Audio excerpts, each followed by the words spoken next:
Hi, everyone. We're going to go ahead and get started. My name is Amy Spielmaker, and I will be moderating the session along with Cass Hall, fellow Northwest E-Learning board member. There she is. And this is GPS Your Course turn-by-turn navigation to help your students through your course with Dr. Betsy Zahrt Geib and Deborah Leblang from Bellevue College.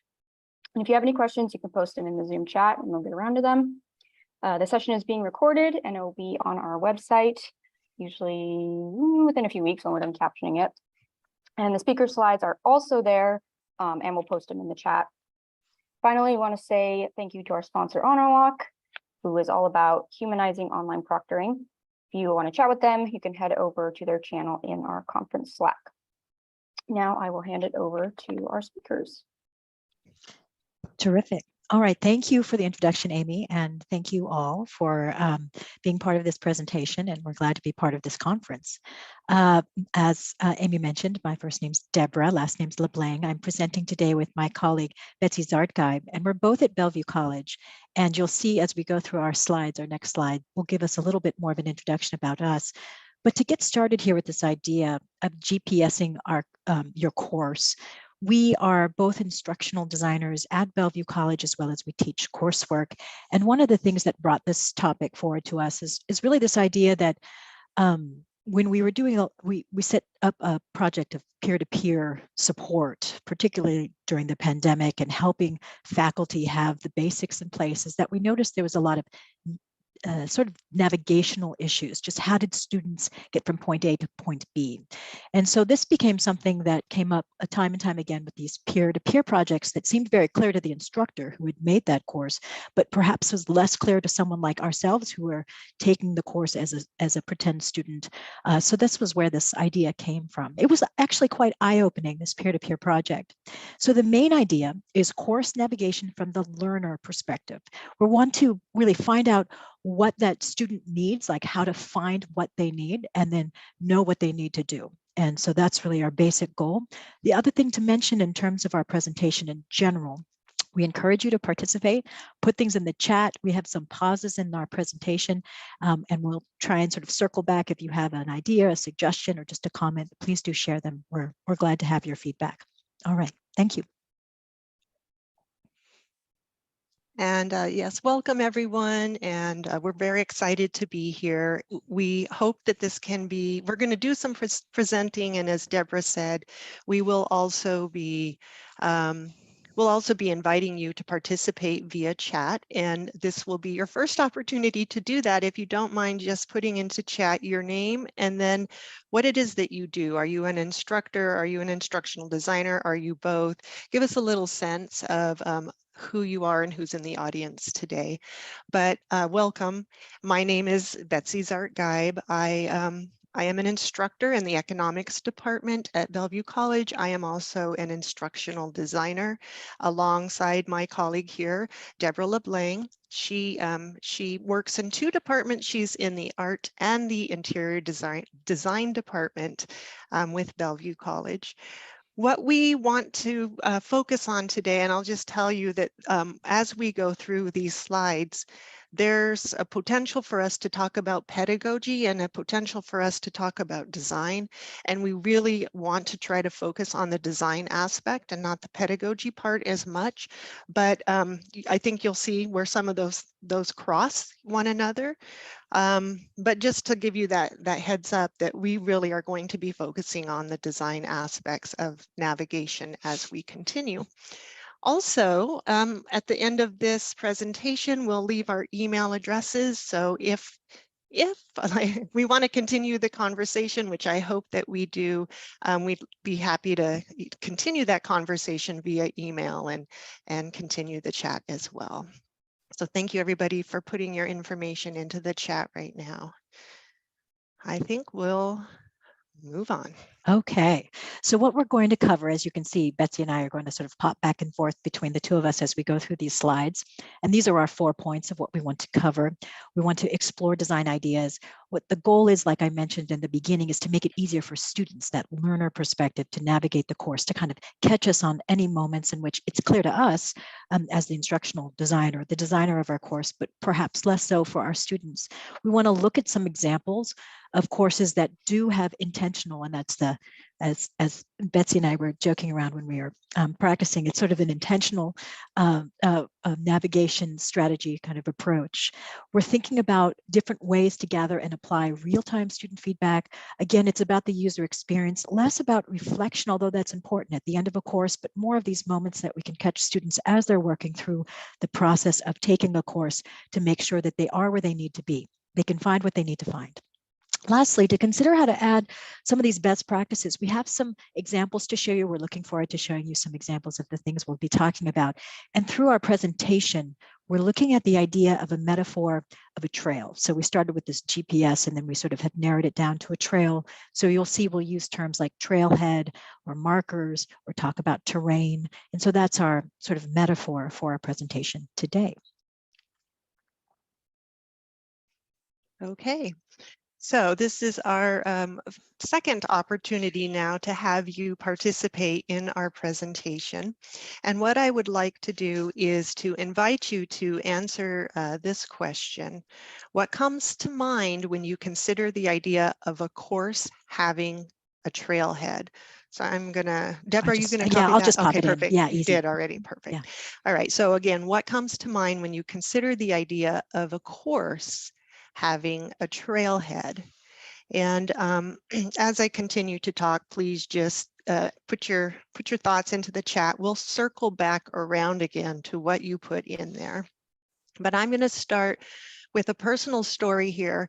And that is, recently I was going to go on a hike with a friend. We were going to meet at a park, and we were going to hike together. And so we knew what time we were meeting and so on. I show up, I park, and I'm sitting there. And of course, I get a text saying, I'm here. And I'm like, I'm here. Where are you? Right? So we hadn't actually determined the exact location that we were going to meet one another. And in a park system, right, there are several entrances to that park system. And so eventually we found each other. But what this made me, and what I want to explore with you now, and let me just go ahead and move this forward, is this idea that many of us design our courses with a starting place in mind, right? And we probably have all heard about having an obvious start here section to our course and making sure that students are starting at that place and that they all move forward together.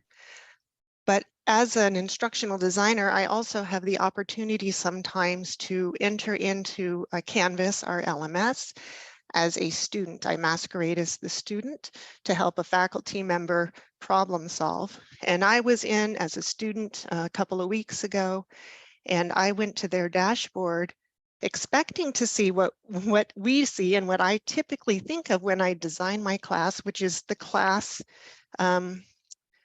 the little squares that show the different classes, right? The class tiles.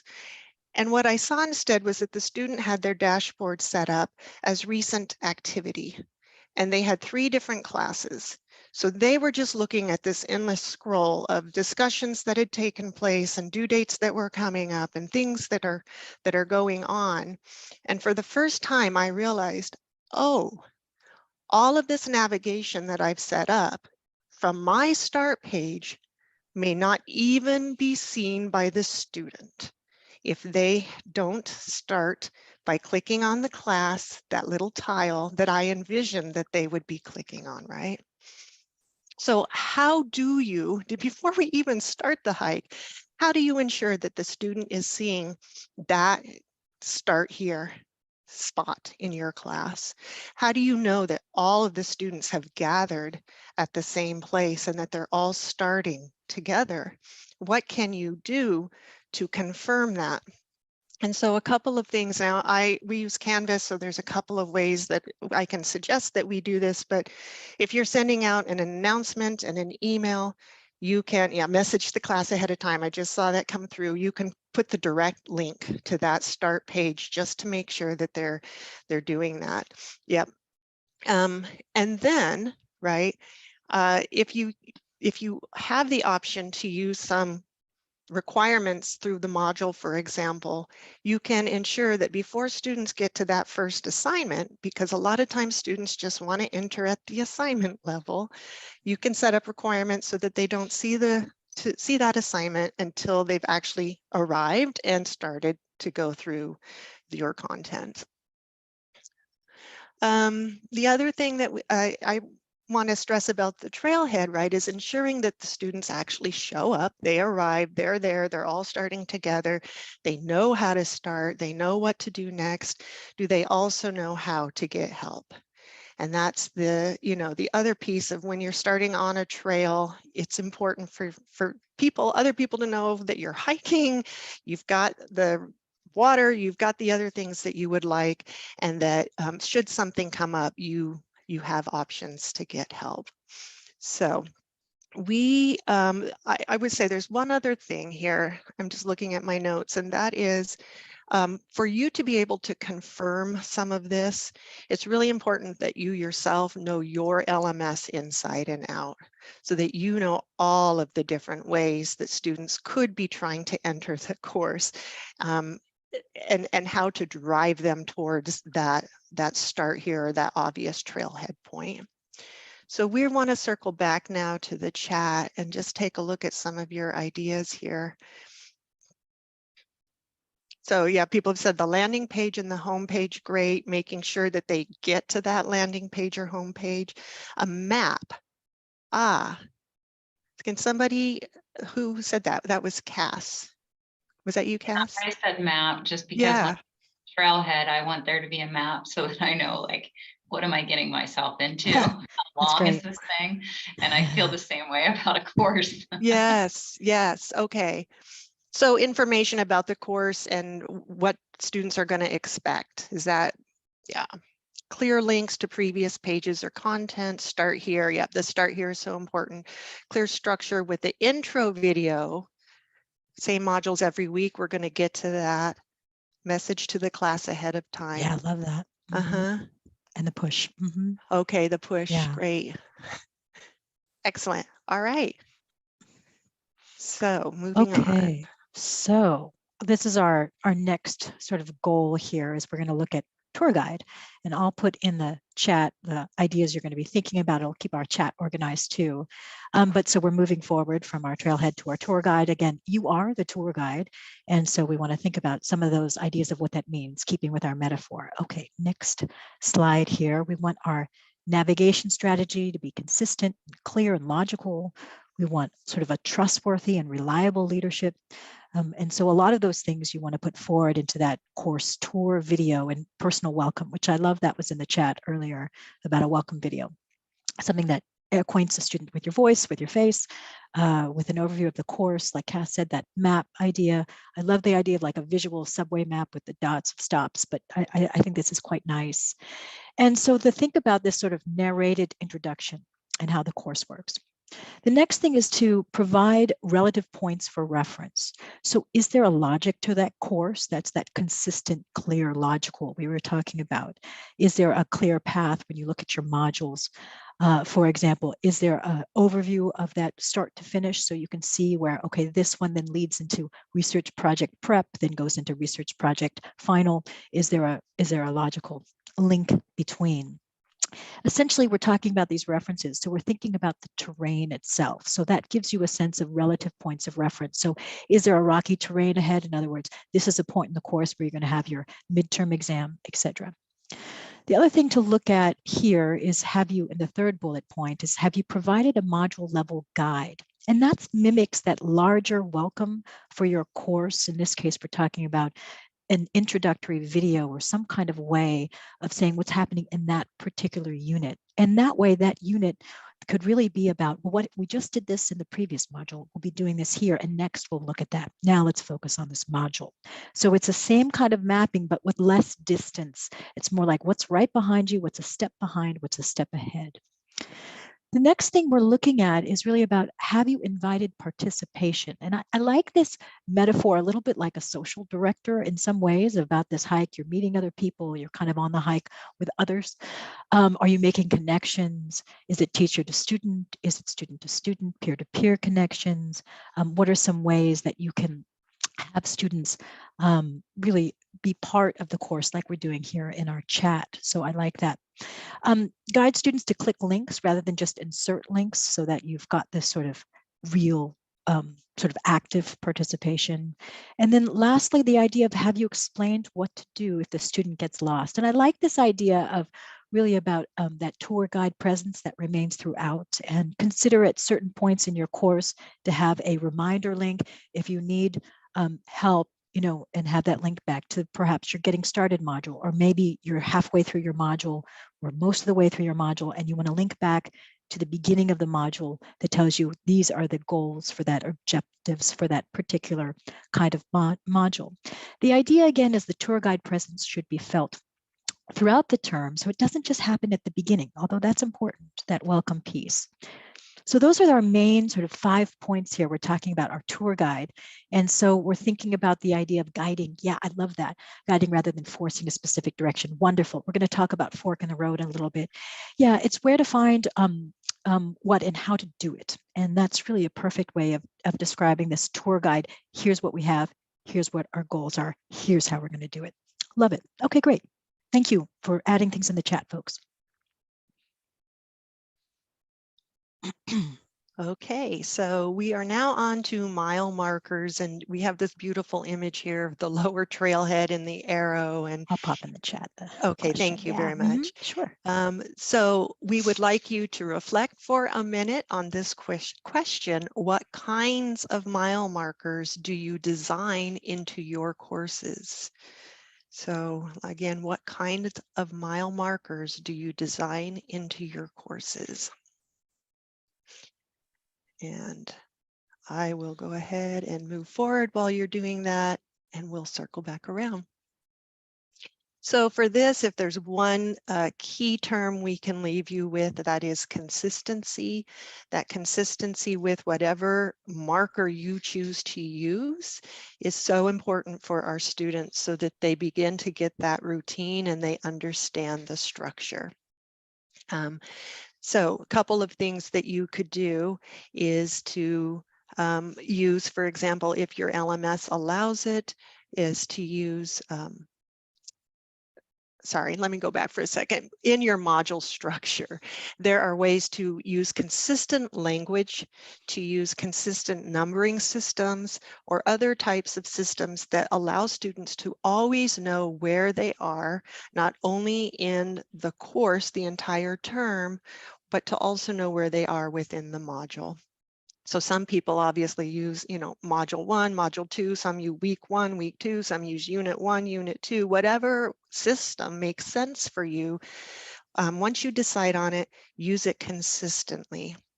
You can also use that within the module itself. So if you have an assessment and you have lessons or, you know, pages and you have a discussion, then go ahead and label it module 1 discussion, module 1 lesson 1, module 1 whatever, because that really lets students know, again, no matter where they enter that day and they land on that page, they're going to know where they are within the course or within the module structure itself. You can also do things like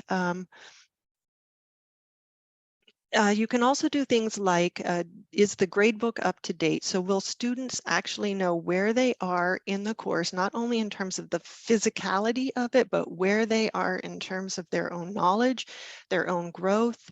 Do they need to put in more effort? Like if they know that there's so many points left in the course and they know where they are, this is going to really help situate them and give them more understanding of how much effort they may still need to put in. Again, do they know where they are on the path? So for example, if you have a page that takes students out to external links, to look at external links, do you have a way to indicate that they have already visited those links or not? That's a really helpful thing for students to be able to know. Can you highlight the current module somehow? So some LMSs allow that, some don't. We are using a design tool called City Labs, and it does allow us to put like a green check mark in front of the current module, which is really helpful. If you use requirements, at least again for Canvas, for our LMS, if I use requirements, then it gives the little check mark as soon as the student has met that requirement. And so they are always clear about where they are, where they need to go, what is still coming up for them. We were going to now share. Deborah, do you want to share? Okay. Sure. And then we're there's going to circle things in the back chat. around to what you've put into the chat. Perfect. All right. So I'm going to go ahead and share my screen, folks. And the goal here is to just show you that some of these examples. Let me get my everything a little bit bigger. That's pretty great. So as long as you can see that fine, I'm just going to move your cute faces. And so this is just a nice way to look at a course. This is an architectural history course. And so what I wanted to show you is the way in which when we collapse all of those modules, what I tend to do is put both that module, the title, in this case, the week does coordinate with the module, and the due dates or the dates that those are covered. Whereas here's another course that actually again puts, in this case, the due dates, because I'm more interested. Oops, sorry about that. I'm just going to leave student view from here so I can show you all of these in a more sequenced, logical kind of pattern. Yeah, that's better. So this one, the goal is to show you, so that covers that week, so that gives that indicator. And on this one, let's see if we can get us back to that one. In this one, you can see how also I have those sort of dates of those weeks that it's covering. So that works out well. Now, this is a nice example of that module, like Betsy was talking about, where I have module 1, and then I have the M1, M1, and M1 that shows up on those one. And so it follows those sequencing all the way through, sort of to keep it consistent. And since we were talking about consistency, I'm using that text header assignment, lesson materials, additional resources assignment that runs your way through those as a sequence. So those are sort of our main goals to look at, what to look at in terms of that module level. If we wanted to collapse them all, we can also include ideas like looking at perhaps due dates, if we wanted to link that at the very top. And then thirdly, looking at this way of having that module 2 indicator carry all the way through. I want to show you one other idea, and I'm just going to move my way down through this course just a bit. That, for example, in some of these sort of options here, module 9 is actually a nice one to look at. In some cases, you may want to show something that's a part of something else. And so I give indicators in other sections of the course to show those pieces. So those are some main ideas, just pulling forward from the ideas that Betsy was talking about. And I want to take it back to the share for the presentation at this point and see if anyone has any questions or anything they want to look at in these 3 examples.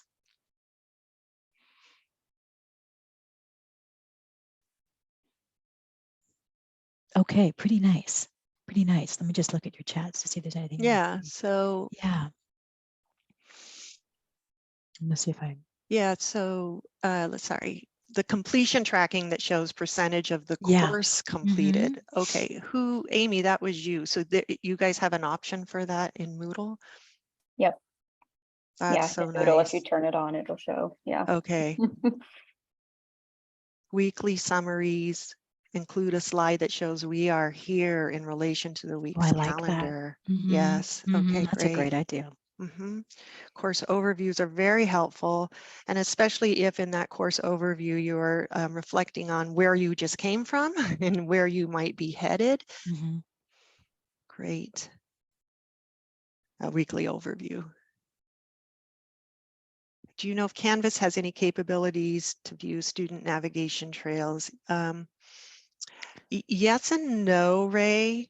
So I don't know about the enter part. I do know about the travel part.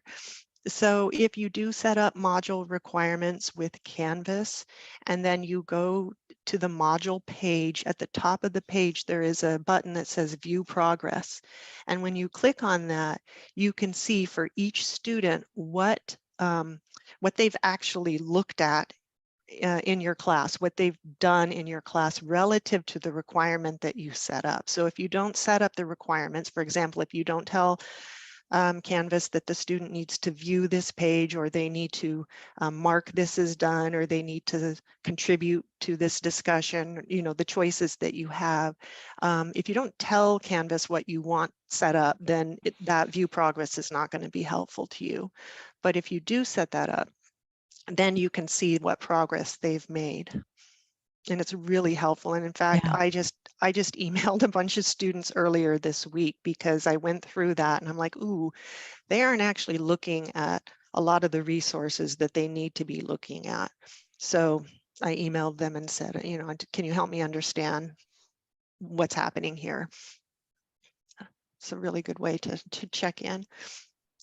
Any other questions? All right. Thank you for your contributions. Oh, sorry, didn't mean to do that. Wonder if, there we go. Okay, terrific. So we are moving forward into this space of fork in the road.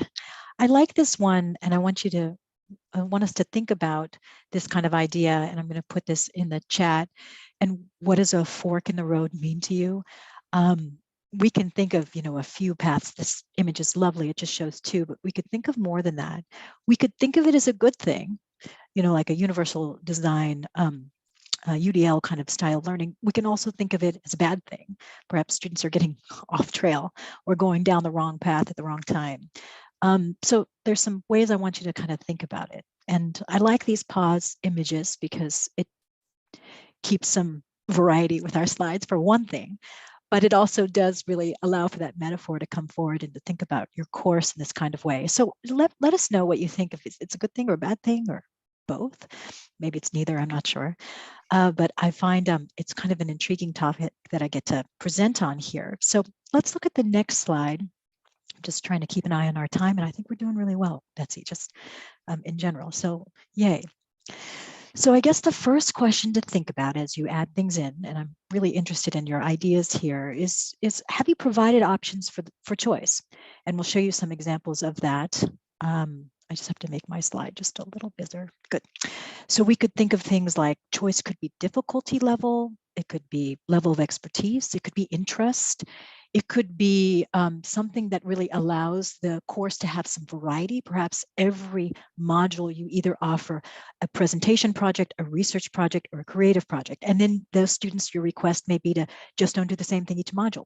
Mix it up, and you let them know when to mix it up. So there's some opportunities here to think of choice. That's our fork in the road metaphor. The other thing to think about as we're kind of going forward is this idea of how do we best engage our students? And oftentimes choice is a terrific way to go, but oftentimes they can be too intimidating. And so some students just want to work with that one tool that's the best, their easiest, most understanding, logical path.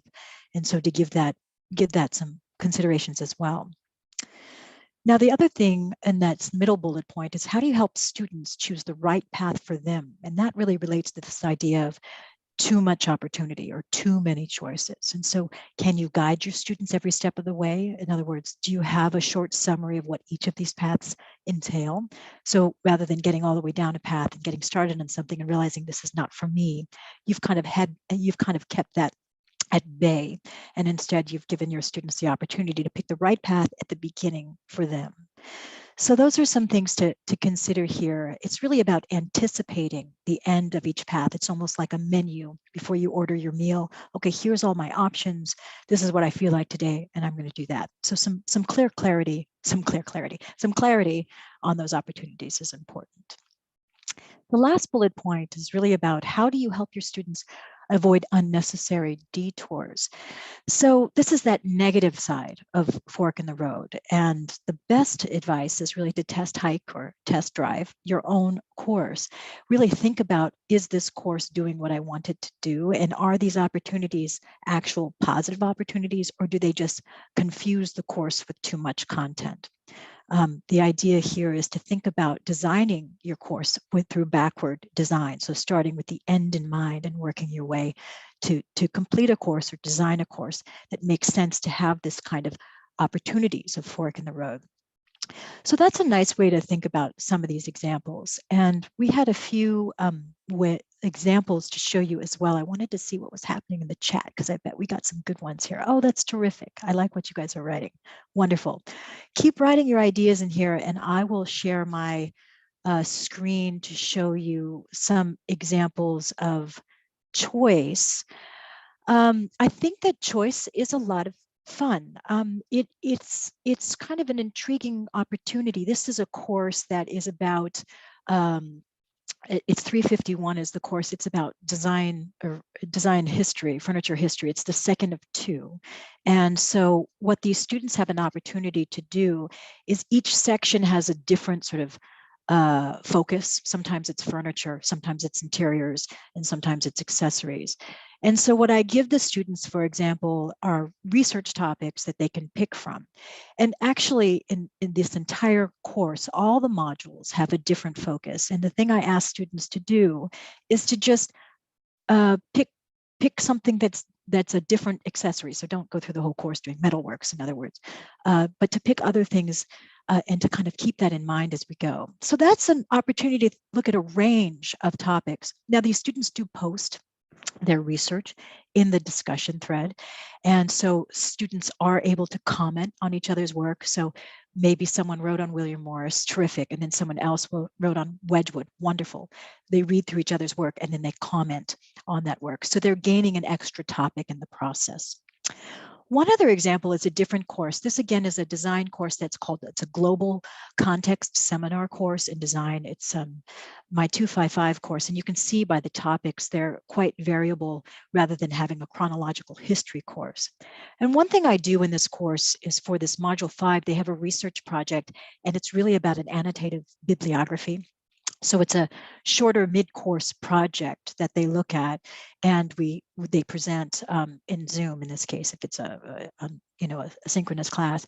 And so they really work on these ideas of putting together these really thoughtful presentations that are much more about introducing a topic and finding out what sources they'd like to use and going forward from there.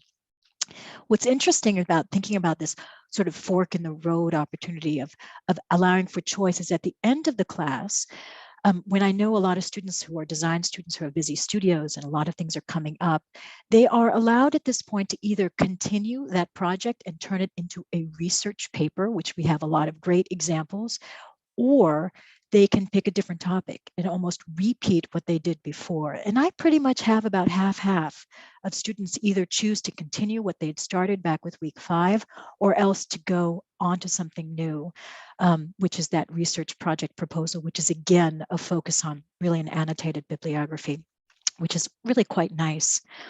I'll show you one last example since I've got the floor here and I'm kind of eyeing my time.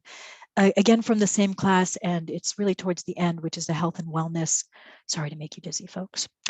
To a health and wellness discussion about design, the design world, and COVID certainly has been an interesting idea, is that literally having 2 very different topics. We have biophilic cities and then a healthy corridors choice. And so they do the same action, but it's just a different topic. And so I do have a video that explains exactly what each one has. And then I give them examples of what those outcomes would look like. So those are 4 different examples of really thinking about fork in the road opportunities of choice. And again, keeping those choices really very clear. What are the outcomes? What are you getting yourself into? And the logic of looking over a chapter and saying, great chapter, I really want to focus on wallpaper. I really want to focus on furniture. So comments, thoughts from you folks on that section of thinking of examples? Yeah, student goals. I love that. I'm just going to read through a few of these while you're Yeah. adding things in. I'm interested if Ala is available to unmute and tell us a little bit about what that check-in looks like. Well, I send students like in the middle of the second week that, yeah, I understand how busy you are. You're adjusting to all your courses, including mine. And I would like to know how you're doing, what you like about the course so far, what you're struggling with in the course so far. And just let me know if any help is needed. So then I let another week or two go and do the same, especially with the students who did have problems. Then I go a little more with that and just asking them how did we manage to, overcome this problem, stuff like that. It's all individual. First is a more generic email, and then I kind of like have a little book where I write down everybody's problems and check in with them more often if needed. Maybe even every day, maybe have additional Zoom meetings, stuff like that. Great. Wonderful. Thank you. Great. Thank you. And then I'll just read a few of these chat moments just for the recording, because I don't think the recording can capture it. Is that there's no signposting. I like that fork in the road. Yes. That's so great, Amy. I totally agree. It's a great picture because it doesn't really show. It doesn't help us at all. It's like the worst kind of fork in the road. Like, okay, all right, I suppose. Good. Optional reading, self-selecting groups, Ray. That's terrific. And Ala, like we talked about, that check in with me is really quite terrific. And Amy, I like that you put in really about describing each path by student goal, rather than here's what you will be doing. Instead, it's like, here is your outcome. And I think that's really quite terrific. So nice work, everyone. So thanks for the share, and we'll pop back to our PowerPoint, and we're looking like we have about 15 minutes to go, just to keep us on time here. Okay. So I love this picture. We've got these two people with these heavy backpacks climbing this pretty steep and rocky terrain, right? And so for this, we really want you to think about the question we would like you to ponder right now and put into the chat is, what are some strategies for supporting varying difficulty levels in your course? So once again, what are some strategies for supporting varying difficulty levels and in your course? And then in keeping with this idea of navigation, how are you signaling that to your students?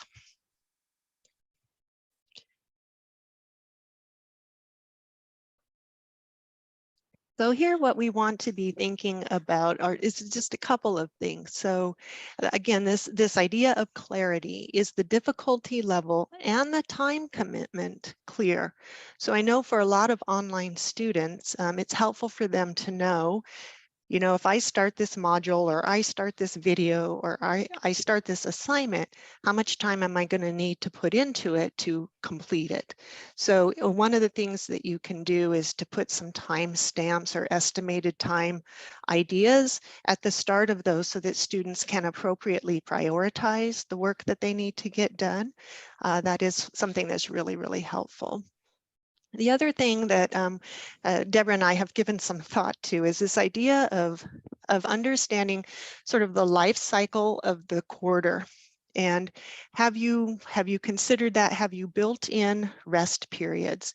So for example, after a particularly difficult or challenging module, have you followed that up with maybe a lighter module? Have you gone through the course and have you made sure that the time commitment for each module or for each week is appropriate for the level of course that you're teaching? Have you built in, or have you planned for religious or national holidays, just so that you have some flexibility for students who need to drop out for a day or two because of these other commitments? How do you build those in, and how do you make those clear to your students?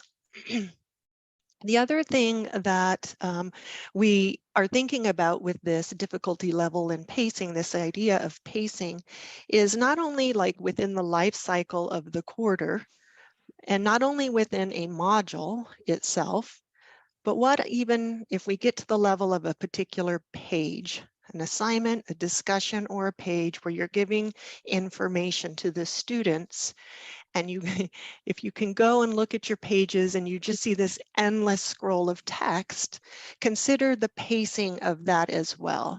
So within a particular page, have you blocked out the content? Have you included perhaps some images to break that up, to give the eyes a little bit of rest?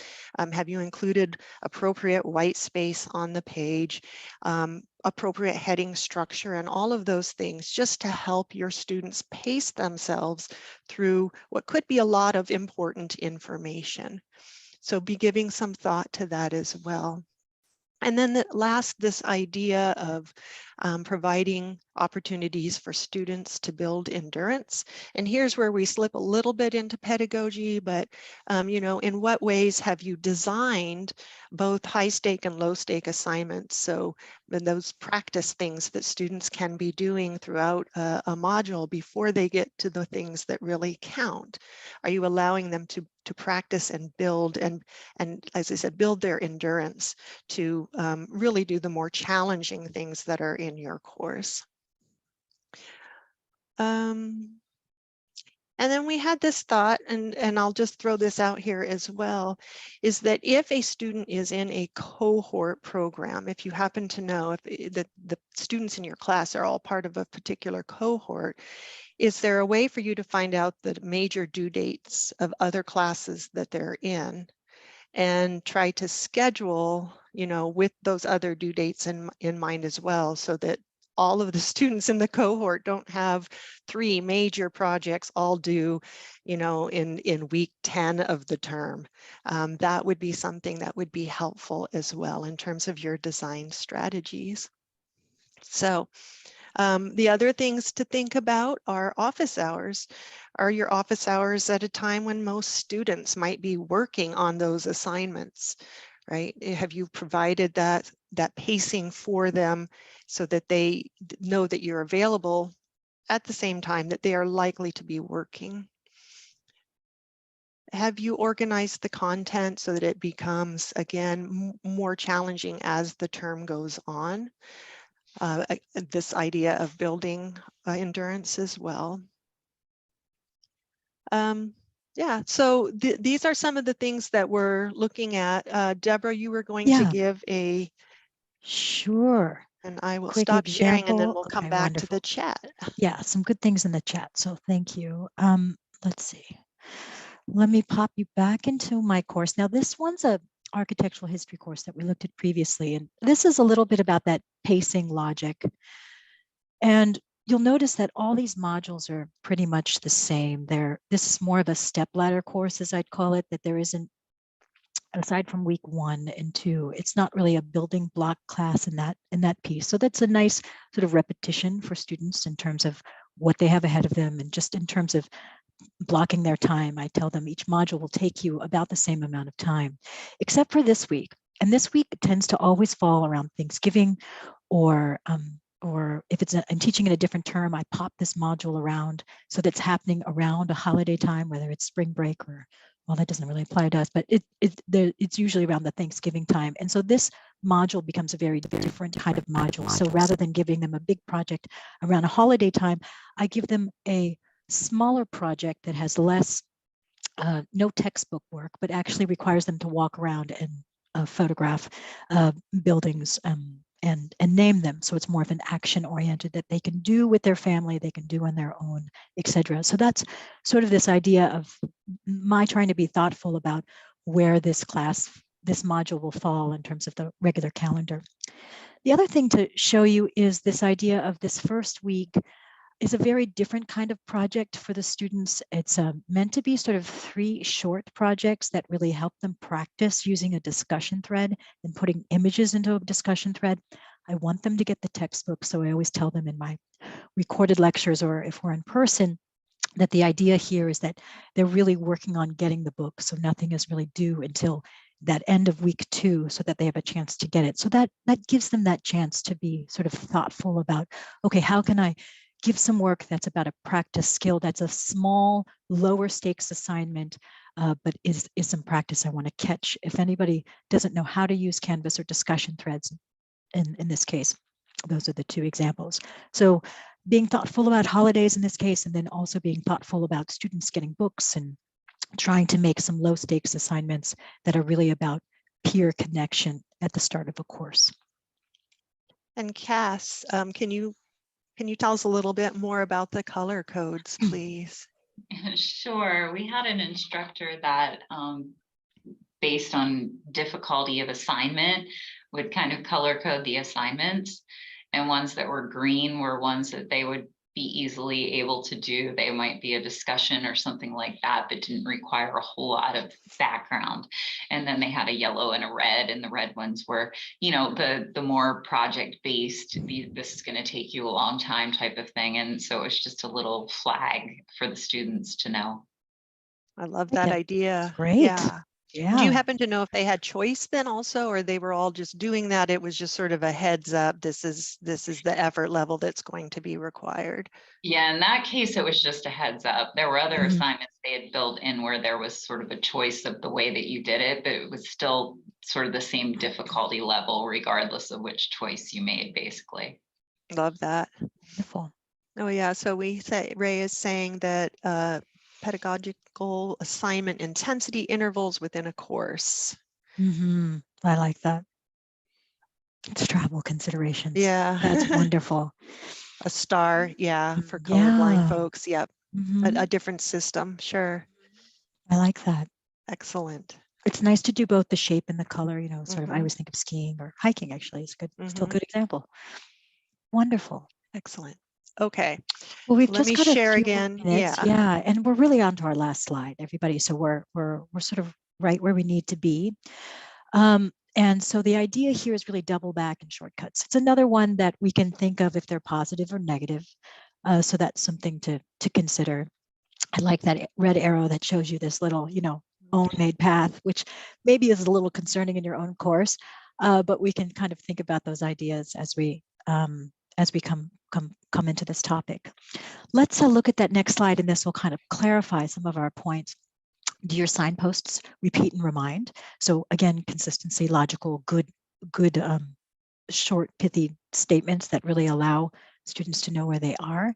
Can students return to past content? Can they preview what's coming up next? There's opportunities for us to hide or lock courses or modules, excuse me.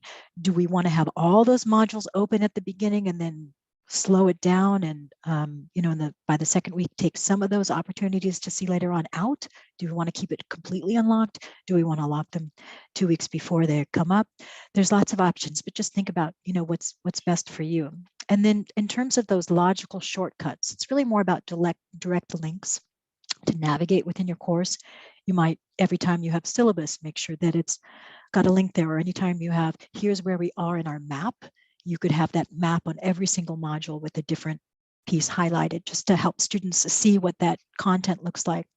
And can you ensure that students see or utilize course resources rather than skipping straight to the graded assignment? So really making sure that students go to the, in my case, lesson plan and the resources, or whatever that happens to be, being clear that there's a logical progression through your course.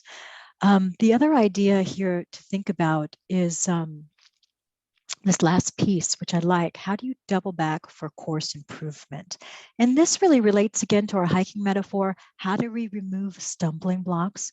In some cases, those course resources could be, here's where you get help, or something to that effect. So these last 2 bullet points do really come together nicely. Double back could also be recapping what we've just completed. We'll do that in our presentation. Allowing students to redo work is also a good double back. Again, that's more pedagogical, but for you or for us as the creator of the course is really about trail reconstruction. Again, making adjustments as you go. All right, let's look at that next slide, see if there's anything in the chat there. Yeah, if you need a refresher, Amy, I like that in the chat. And if you're already familiar with XYZ, can you skip down to step 4? I love that. It really allows that, you know, so you don't have to repeat yourself, or students don't have to repeat themselves. Yeah. And I just, before we move on to that next Mhm. slide really quickly, just want to say for if you do a survey, if you do a mid-course survey, if you don't mind sharing some of the questions you ask in your mid-course survey to help with that idea of trail reconstruction, right? Is this course really working for you, the hiker? One question that I ask is, it's how confident are you in this answering this question? But I know what I need to do each week and when it is due, right? This is an important thing. If I can't even articulate that in my courses, if students are struggling knowing that, then I have some trail reconstruction that I need to do. So that is one such question. And Ala says, I do not want students to take a shortcut. I Yeah, put a restriction on graded. Yes. yeah, Yep. yeah, Okay, good. good. So what have we done? Just very briefly, we've explored some design ideas with you in terms of thinking about this metaphor. We've considered some examples that utilize these intentional navigation strategies. We've suggested ways, both us and you, and we've had this conversation about how to apply some real-time student feedback, and we've shared some best practices to improve student navigation. I do want to say, like I mentioned earlier, we're happy to continue the conversation. So we have listed our emails here. Please feel free to reach out, and love to hear from you. And our final slide, of course, we've got our feet on the ground. Really glad to have you here. Do fill out the evaluation for our session. Enjoy exploring your courses. And like I said, happy to be part of the continuing discussion.